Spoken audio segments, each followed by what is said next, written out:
Sebut saja Iis, perempuan buruh pabrik pengalengan ikan di Muncar, Banyuwangi. Di tengah pandemi COVID-19, pabriknya terus berproduksi dan mengalami peningkatan, hingga Iis harus bekerja lembur. Selama 13 jam bekerja, mulai pukul 7 pagi hingga 9 malam, Iis memperoleh upah Rp74.000, jauh di bawah UMK. Bila UMK Banyuwangi adalah Rp92.571 per hari, Iis harusnya menerima upah Rp246.406,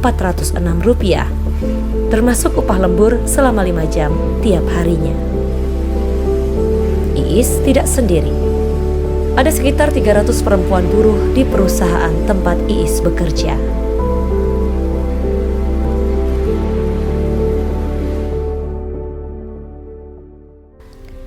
April 2020, Aliansi Pangan Laut Berkelanjutan Indonesia mengkaji kondisi dan dampak pandemi COVID-19 pada pekerja di rantai pasok pangan laut.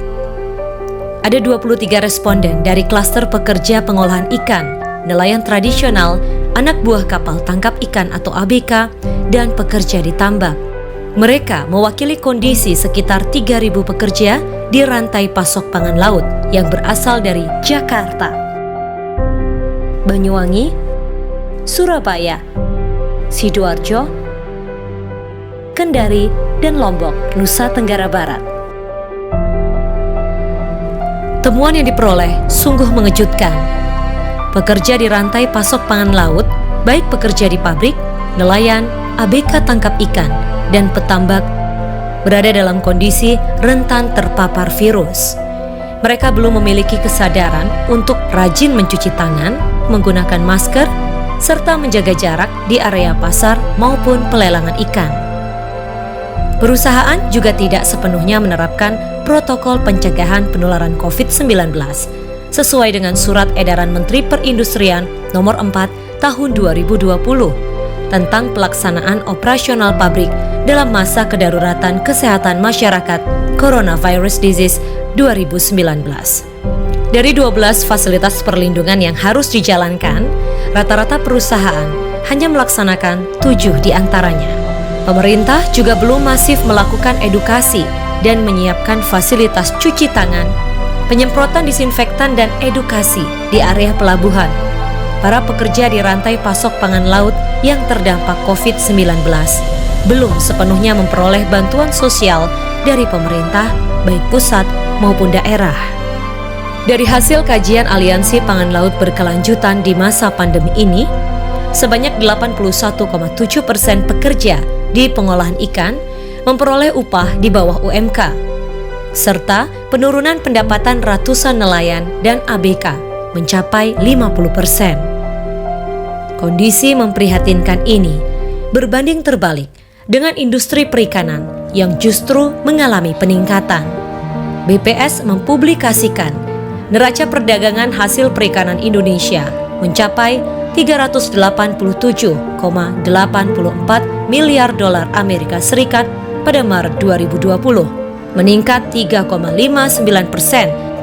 Sementara nilai ekspor hasil perikanan sebesar 427,71 juta dolar Amerika Serikat pada Maret 2020. Aliansi Pangan Laut Berkelanjutan mendorong pemerintah, baik di pusat dan daerah, untuk melaksanakan kebijakan yang telah disusun dan melindungi kesehatan serta keselamatan kerja dan pemenuhan hak-hak dasar pekerja di rantai pasok pangan laut.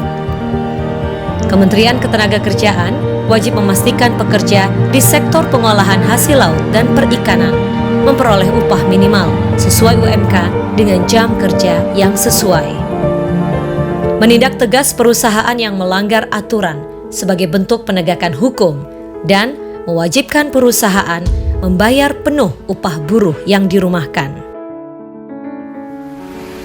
Kementerian Perindustrian wajib memastikan perusahaan yang masih beroperasi untuk menerapkan protokol pencegahan penyebaran COVID-19 dengan sepenuhnya menerapkan 12 poin fasilitas yang harus disediakan oleh perusahaan.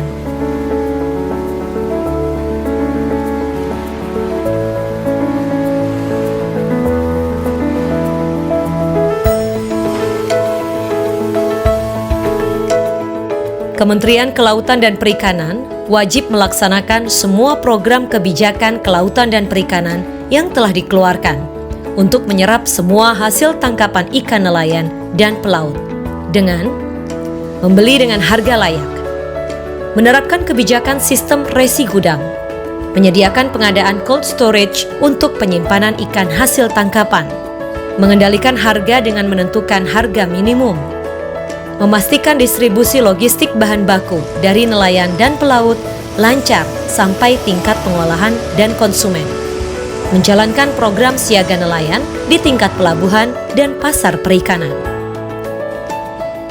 Upaya percepatan penanganan dan pengendalian COVID-19 hanya dapat dilakukan apabila keteladanan, disiplin dilakukan oleh pemerintah dalam melaksanakan kebijakan yang telah disusun.